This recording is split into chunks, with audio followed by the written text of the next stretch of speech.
Africa hates the degenerate West. New Biden policy ties foreign poor to gender ideology. From Patriot and Liberty, by Emmanuel de Ponte. The United States Agency for International Development, USAID, has released its first LGBTQI Inclusive Development Policy. The purpose of which is to spread controversial gender ideology through foreign assistance. The policy also refers to comprehensive sexuality education and reproductive rights, which are widely understood to include abortion in addition to issues of sexual orientation and gender identity. Critics expressed concern about tying this controversial agenda to crucial foreign assistance to poor countries.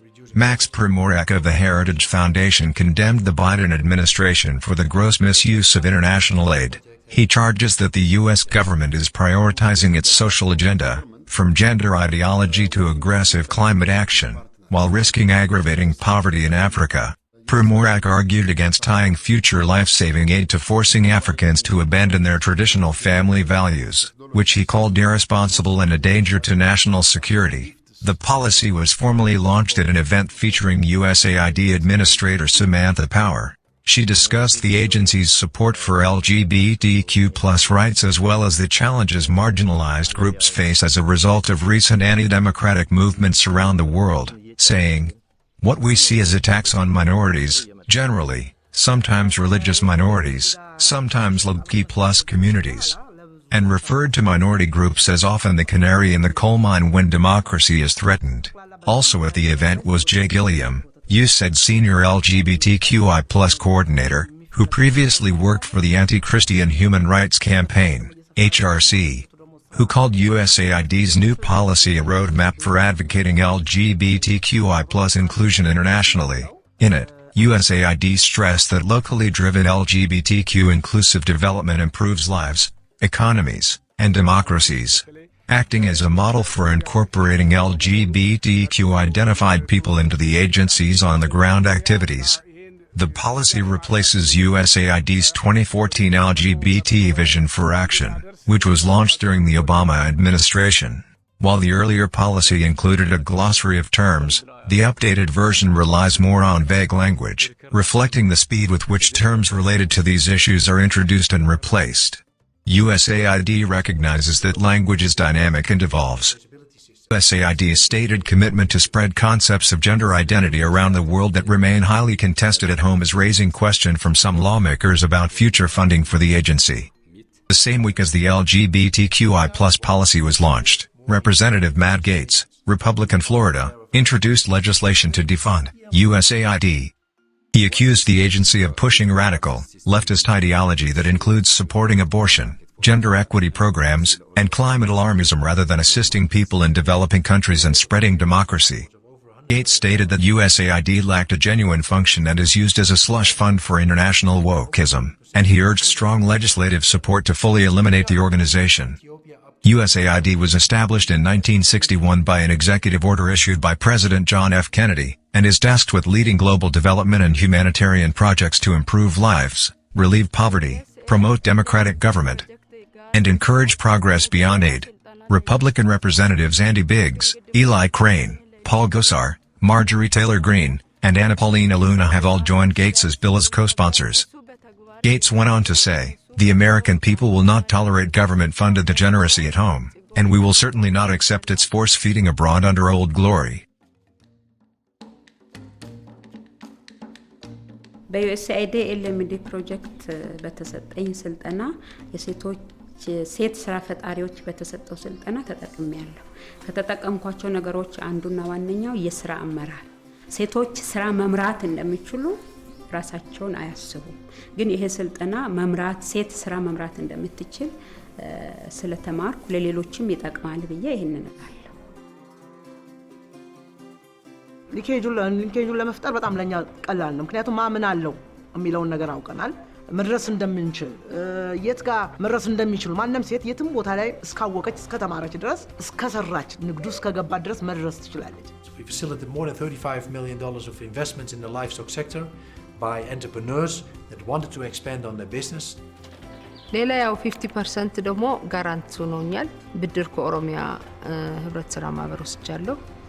አሁን ደግሞ ከዛ ደግሞ ያው ግራንት ላይ ደግሞ ኩሊንግ ታንከር ሁለት ሺህ የሚይዙ በሂደት ላይ ይገኛሉ። ግራንቱ አሸንፍ ያለው We invested on people that were already in the sector, that have ambitions to further grow, and that will further grow after the project.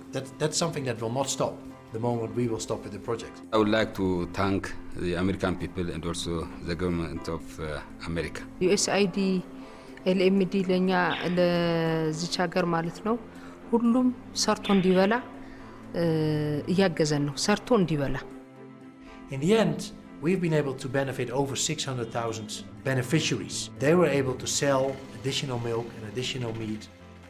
We were able to influence 150,000 people in understanding the importance of livestock-based products on the nutrition of your children.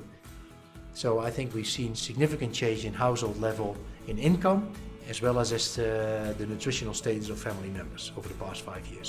USAID LMD project በኩል ስለተደረገልኝ ድጋፍ USA ህዝብና መንግስት ማመስገን ፈልጋለሁ። USAID LMD በነበረኝ አብሮ የመስራት ጊዜ ላደረገልኝ ትልቅ አስተዋጽኦ እጅግ አድርጌ አመሰግናለሁ።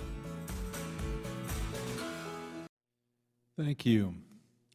The whole world is transfixed by the humanitarian disaster in Ukraine, but 500,000 people have died in northern Ethiopia. As you note in your testimony, the majority of those facing famine-like conditions in northern Ethiopia, and 90% of Tigray's population needs humanitarian assistance. Right now, maybe 3 to 5% of the amount of food that's needed is being allowed in. And this is not because humanitarian organizations don't have the food and the capacity. It's because the Ethiopian government lets only a few percent in, and the Eritrean government lets nothing in.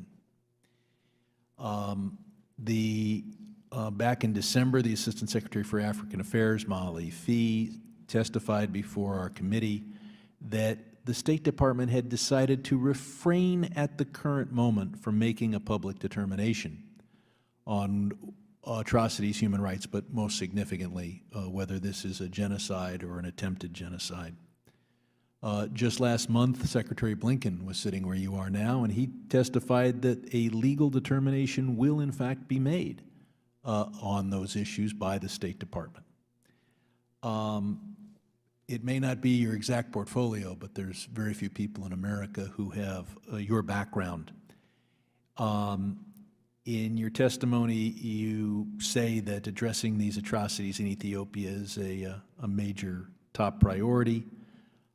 If you have a government, or in this case two governments, deliberately starving hundreds of thousands of civilians to death, does that constitute a genocide or attempted genocide? Thank you, Congressman. Obviously, in my past life, this is a questions of what constitutes a genocide or how courts have adjudicated that over time is something I've studied a lot. But as you noted, it is not something as USAID administrator that I'm involved in terms of making that determination. And you have raised it with Secretary Blinken. I believe he's given you the assurance that that determination will come. I don't think the question of again, whether one is using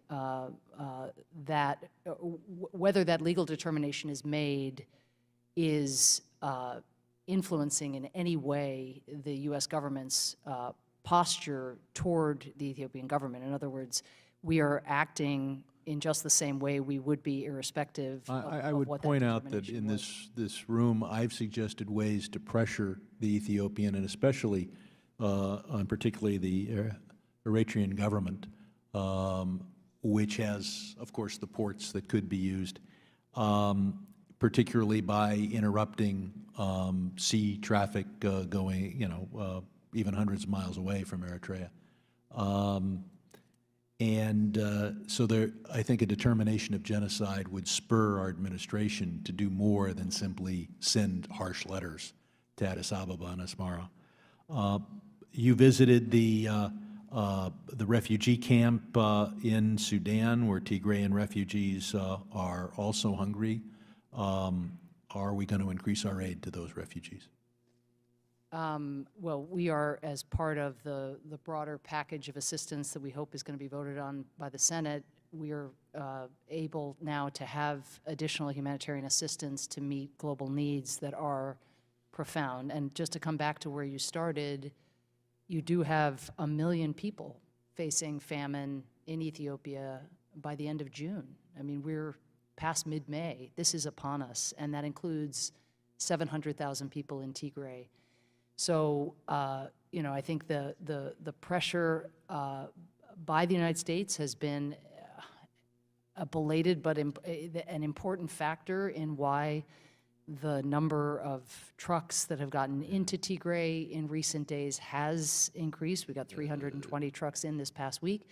But Congressman, as you know better than anybody, we need 500 trucks a week if we are going to meet those needs. And I would say that Congress should provide the money, but only the administration can provide the pressure, and only the administration can use the U.S. Navy to put additional pressure on the two countries involved.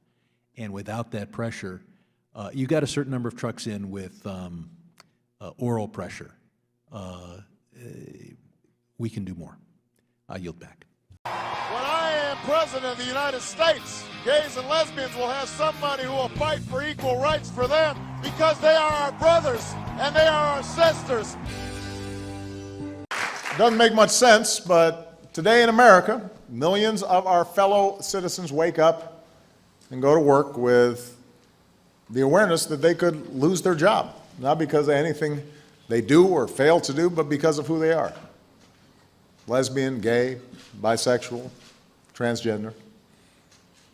And that's wrong. We're here to do what we can to make it right, to bend that arc of justice just a little bit in a better direction. You know, in a few moments I will sign an executive order that does two things. First, the federal government already prohibits employment discrimination on the basis of sexual orientation. Once I sign this order, the same will be explicitly true for gender identity. And second, we're going to prohibit all companies that receive a contract from the federal government from discriminating against their LGBT employees. America's federal contracts should not subsidize discrimination against the American people. We made it. Thank you.